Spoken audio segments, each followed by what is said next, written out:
Hey everybody, Krystal Gamer here with a new roofing video.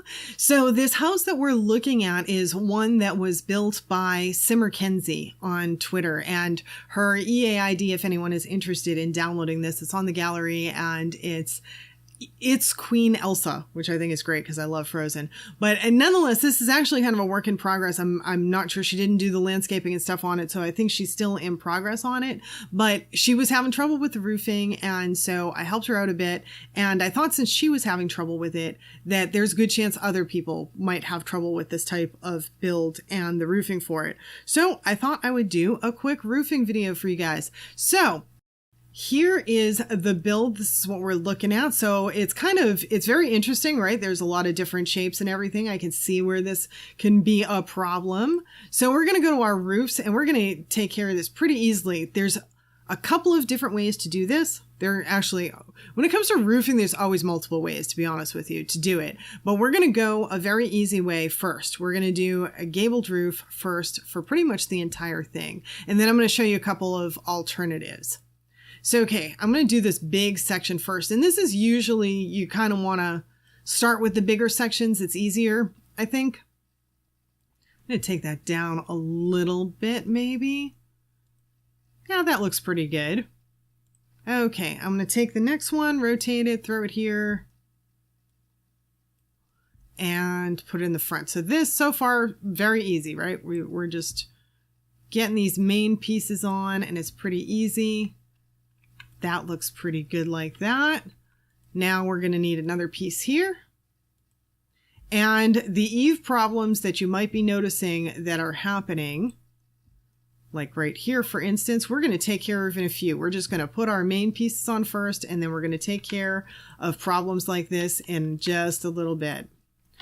Okay, so let's go with this side first. I'm going to take this one, copy over, because it's almost the same exact thing. Yep, that's perfect. And then let's take this one. It most closely matches to this section here. Widen out. Bring it over. I gotta widen it one more, if I can grab it. There we go. And obviously we want it below the window, so we'll go with that there. So that's a good spot for that. And we'll take this one, we'll throw it up front here and just make that a little bit more narrow. Pull it back a bit. And it looks like it needs to be a little bit taller, right? That looks good right there. And now I'm just going to take one and flip it around, go this way, and widen it out.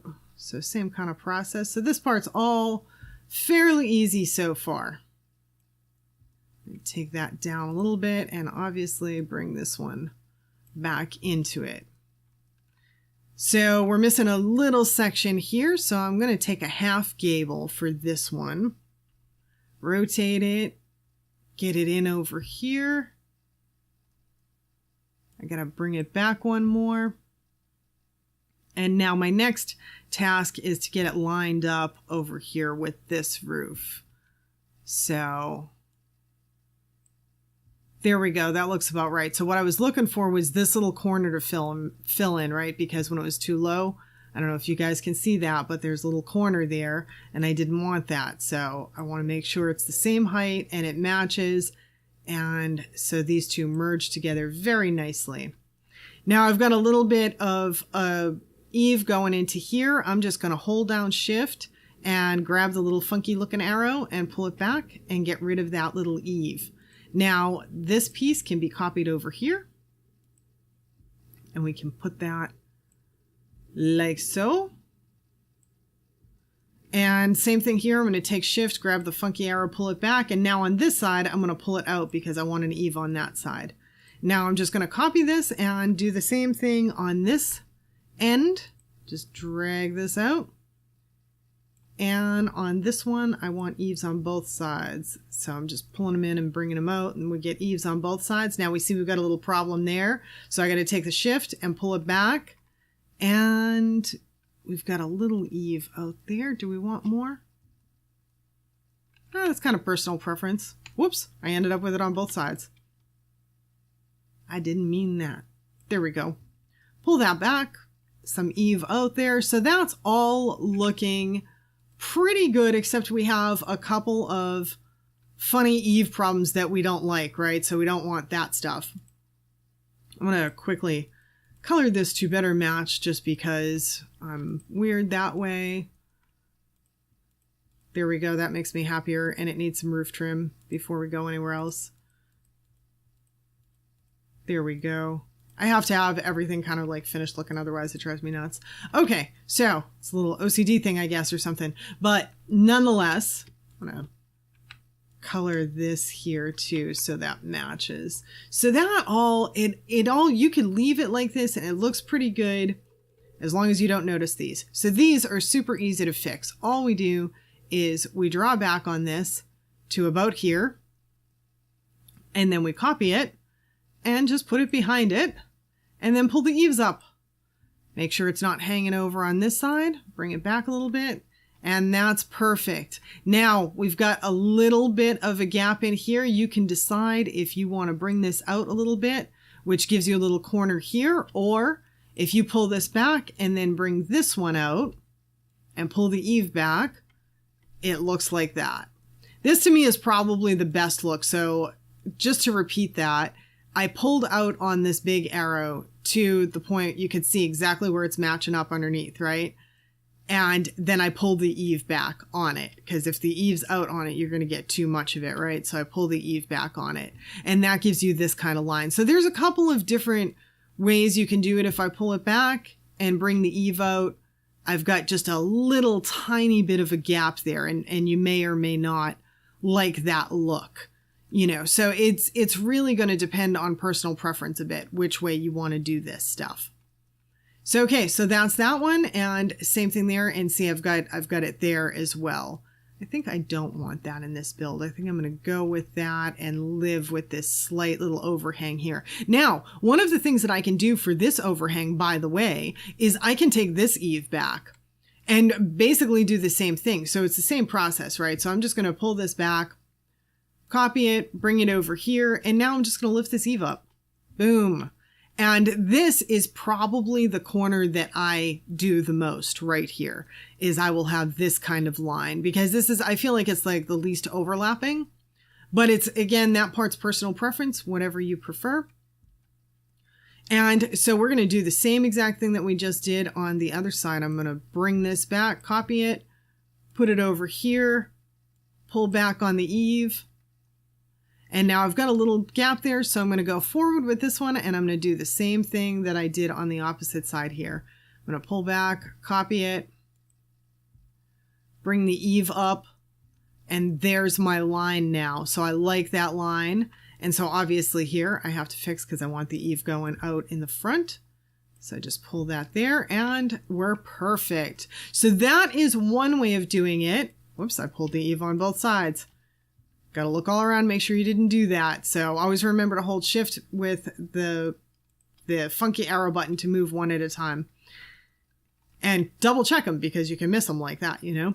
But so this is one way of doing this, and using all gabled roofs.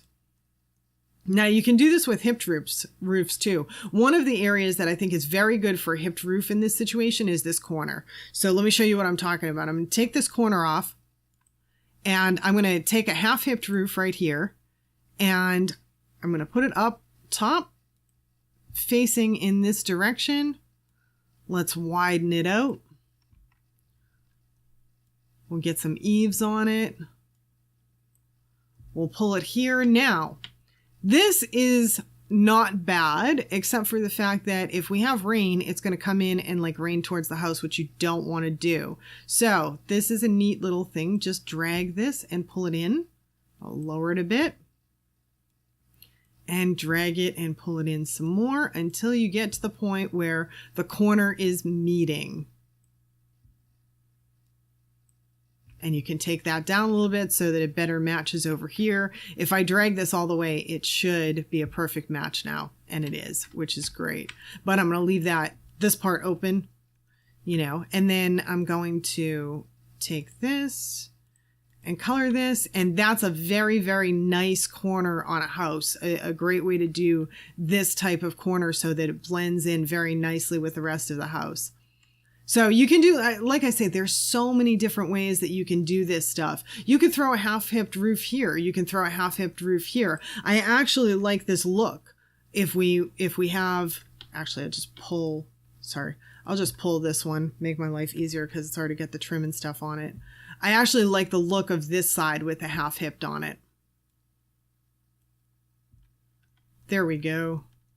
So that looks kind of cool to me. I like it with the half-hipped. It looks pretty good. And like I say, there's so many different choices that you can make on roofing and different ways you can roof any particular build, really. So kind of have fun with it and experiment. And eventually, I think it'll just click. That's what happened with me. I had a hard time with roofs, and then one day it all just, boom, just clicked and came together. And ever since, I have totally been in love with roofing. So hopefully this helped you guys. If it did, please make sure you hit that like button down below, comment, share, subscribe, hit the little bell for notifications so that YouTube tells you when I release new videos. And thanks so much for spending the time with me today. Hope to see you all back again next time. Bye now.